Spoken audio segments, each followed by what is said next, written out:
આપના વિસ્તારના તાજા સમાચારો મેળવવા માટે TV92 ગુજરાત ન્યૂઝ ચેનલને સબસ્ક્રાઇબ કરી બેલ આઇકોન ઓન કરો.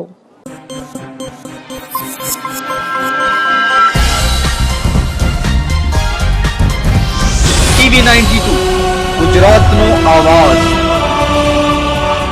TV92 ગુજરાતમાં આપનું સ્વાગત છે. હું છું હાજી મૌલાના રુસ્તમ અશરફ, કમરી દરિયાઈ અશરફી.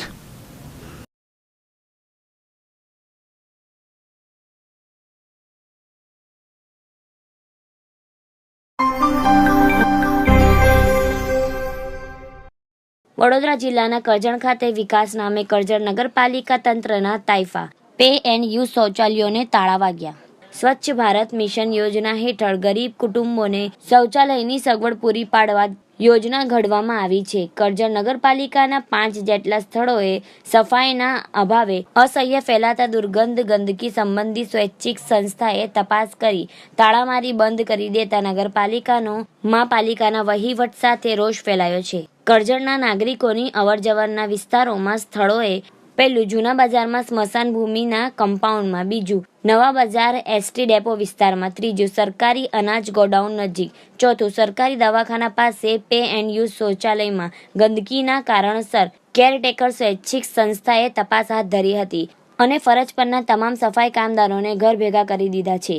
બીજી તરફ નવા બજાર કુરાડી રોડ ઉપર આવેલા જલારામ નગર સંતોષનગર વિસ્તારમાં વસવાટ કરતા ગરીબ પરિવારોના માટે pay and use toilet bathroom 8 લાખના ખર્ચે બાંધકામની નાણાકીય મંજૂરી મળી ગઈ હોવા છતાં આ કામ પ્રત્યે તંત્ર કોઈ પણ ધ્યાન આપતું નથી.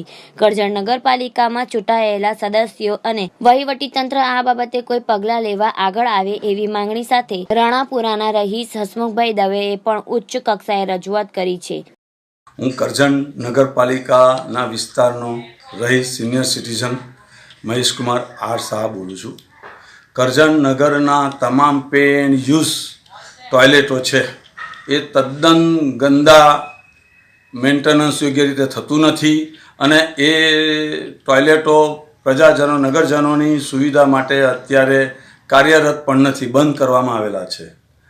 આજે કાર્યાલય જે એના પે એન્ડ યુઝ ટોયલેટનો ઉપયોગ કરવાનો જે સમય છે ત્યાં સમય સુધી ત્યારે ચાલુ કરવામાં આવતા નથી અને એની જે જણાવેલા સમય મુજબ બંધ ચાલુ રાખવામાં પણ આવતા નથી. નિયમો મુજબની નોટિસો કોઈ સંડાસ શૌચાલયમાં નથી. તમામ શૌચાલયો અત્યંત દુર્ગંધમય, ગંદકીમય, ધૂળવાળા, ગંદા છે.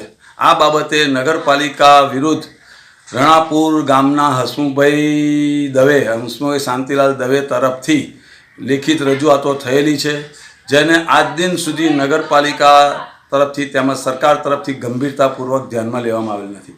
દુઃખજનક ગંભીર બાબત તો એવી છે કે કરજણ નગરપાલિકા વિરુદ્ધની જે પણ ફરિયાદો ડૉક્ટર હર્ષિત ગોસાવી સાહેબ સમક્ષ રજૂ થયેલી છે એ ફરિયાદ અરજીઓ ખાલી નગરપાલિકાને મોકલી આપવા સિવાય કોઈ જ પગલાં લેવામાં આવતા નથી.